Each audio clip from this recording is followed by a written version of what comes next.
మేము ఆధారాలు లేకుండా మాట్లాడటం లేదు. విమలమ్మ గారు మా మేనత్తే. కానీ మేము చేస్తున్న ఏమైతే మాట్లాడుతున్నామో వివేకానంద రెడ్డి గారి హత్య విషయంలో మేము ఆధారాలు లేకుండా మాట్లాడటం లేదు. ఏమైతే సిబిఐ చెప్తుందో అవే ఆధారాలు ఉన్నాయి అని మేము మాత్రమే ఎత్తి చూపుతున్నాము.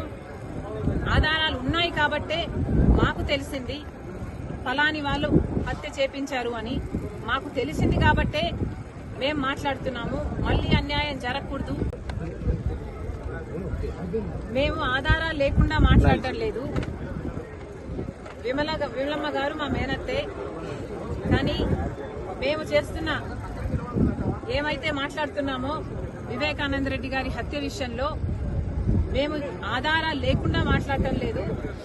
ఏమైతే సిబిఐ చెప్తుందో అవే ఆధారాలు ఉన్నాయి అని మేము మాత్రమే ఎత్తి చూపుతున్నాము.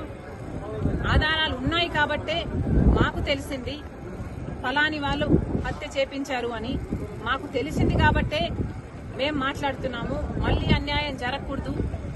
మళ్ళీ హంతకులు చట్టసభలకు వెళ్లకూడదు.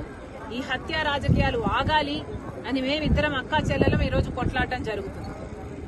విమలమ్మ గారి కొడుకుకి జగన్మోహన్ రెడ్డి గారు వర్క్స్ ఇవ్వడం జరిగింది. ఆర్థికంగా వాళ్ళు బలపడడం జరిగింది కాబట్టే ఈరోజు విమలమ్మ గారు ఆ విషయాన్ని గుర్తుపెట్టుకున్నారు. కానీ చనిపోయింది సొంత అన్నని వివేకానంద రెడ్డి గారు తనకు ఎంత చేశారో అన్న విషయము విమలమ్మ గారు మర్చిపోయినట్టున్నారు. వయసులో పెద్దపడ్డారు. వయసు వచ్చింది, మర్చిపోవడం సహజమే. మర్చిపోయినట్టున్నారు. అందులో ఎండాకాలం